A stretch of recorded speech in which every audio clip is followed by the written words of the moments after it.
History is full of moments that seem impossible until you realize they actually happened.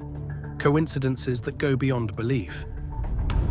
While many people insist there's no such thing as fate, history itself offers jaw-dropping examples that defy logic. Some of these events are so improbable, it's hard to believe they actually happened. But they did. And they've been recorded for us all to witness, reminding us that the world is far stranger than we often think.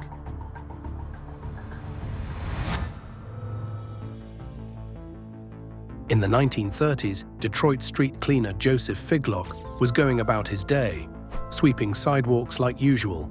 Then something unbelievable happened. A baby fell from a high apartment window right onto him. The child had slipped from a mother's arms several stories up. But instead of tragedy, Figlock broke the fall, and both survived with barely a scratch. The papers called it a miracle, but no one expected it to happen again. Yet the following year, it did. Another toddler, this time a 2-year-old, plunged from a 4th-story window in a different part of the city. And once again, Figlock just happened to be walking below. And once again, he caught the child. People started calling him the baby magnet.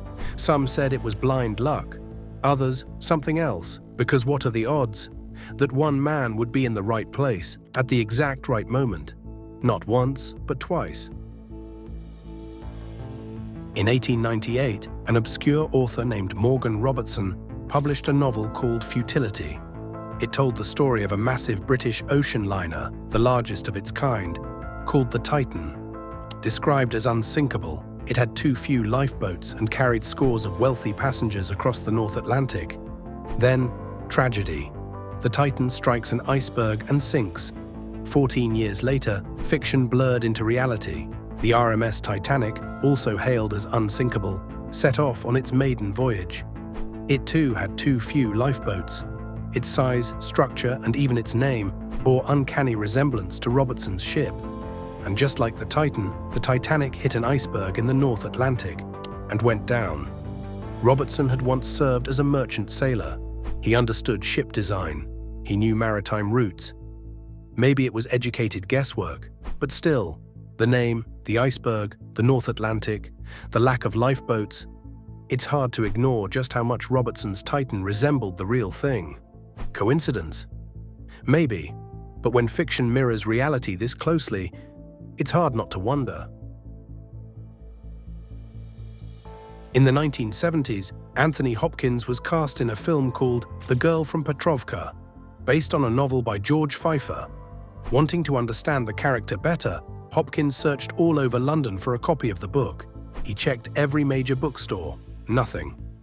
Then at Leicester Square Station, waiting for his train, he spotted something on a bench. A book. The Girl from Petrovka. Even stranger, when he opened it, he found handwritten notes inside.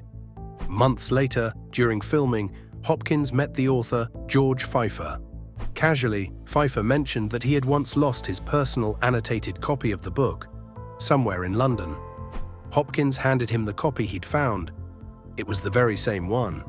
A book lost by its author, found by the actor cast to bring it to life. A twist even Hollywood couldn't write.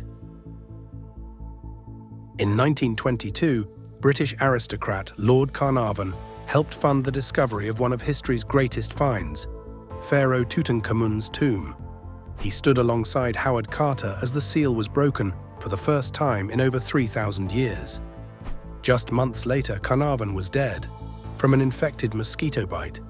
Oddly, the bite matched a wound found on Tutankhamun's face, and at the moment of his death, all the lights in Cairo reportedly went out. That's when talk of a curse began. But it didn't stop there. Lord Westbury, whose son worked closely with Carter, jumped to his death from a London window. His son, Richard Bethel, had died months earlier under unclear circumstances. Some believed the curse had followed them back to Britain, and they weren't alone. Carter's secretary died suddenly. The radiologist who x-rayed the mummy fell ill and never recovered. Even Carnarvon's half-brother met a strange end, and at least a dozen others connected to the excavation would later die in mysterious or premature ways. Too many deaths. Too many threads, all leading back to one tomb. Was it all coincidence? Or did they disturb something best left buried? Mark Twain was born in 1835, the same year Halley's Comet passed Earth. It would return roughly every 76 years. In 1909, Twain made a strange prediction. He said, "I came in with Halley's Comet, and I expect to go out with it." He wasn't joking.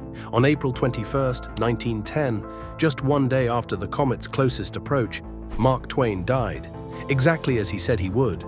Was it timing, or a lucky guess? A man who told stories his whole life ended with one that was real. On July 28, 1900, King Ombberto I of Italy sat down for dinner at a small restaurant in Monza. What began as a routine meal quickly turned surreal, because the man who owned the restaurant looked exactly like him. Same face, same height, same build, even the same mustache. But it didn't stop there. They started talking, and things got eerie.